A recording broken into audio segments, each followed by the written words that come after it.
হযরতে মুসা আলাইহিস সালাম বলতেছে, আল্লাহ আমি তো তোমার সঙ্গে কথা বলি, আয় আল্লাহ আমি তো তোমার সঙ্গে, আমি পাহাড়ের চূড়ায়, তুমি কোথায় আছো, তোমার সঙ্গে কথা বলি, মনে হয় তুমি আমার কাছে কাছে আছো, তোমার সঙ্গে কথা বলি।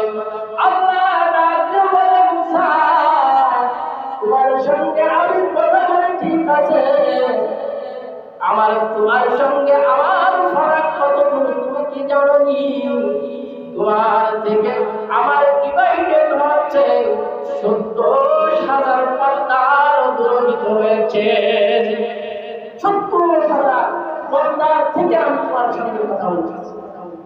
দেখেন আল্লাহ পাক রব্বুল আলামিন ডাক দিয়ে বলে, মুসা এমন একটা উম্মত আছে, কোনো পর্দা নাই, কোনো ডিভাইডেড নাই, কোনো পাঁচিল নাই, কোনো বেড়া নাই, কোনো কিছুই নাই, সরাসরি আমি আল্লাহ তাদের সঙ্গে আমি দেখা দিয়ে দিই।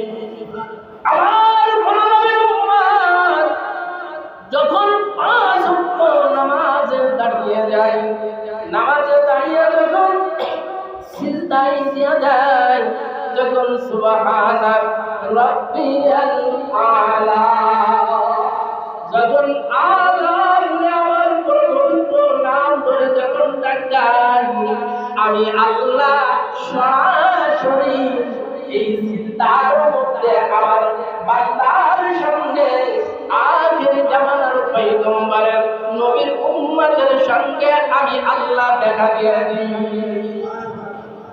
দেখেন ইমাম মুহাম্মদ বিন হাম্বল রাহমাতুল্লাহ আলাইহি ইমামের ব্যক্তি ছিলেন, ৯৯ বার আমার আল্লাহকে স্বপ্নে দেখেছে। এজন্য আপনাদের আর নামাজ ছাড়া যাবে না। মুসলমান হতে গেলে ইয়া আইয়ুহাল্লাযীনা আমানু তাকুল্লাহা হাক্কা তুকাতিহি ওয়া লা তামুতুন্না ইল্লা ওয়া আনতুম মুসলিমুন।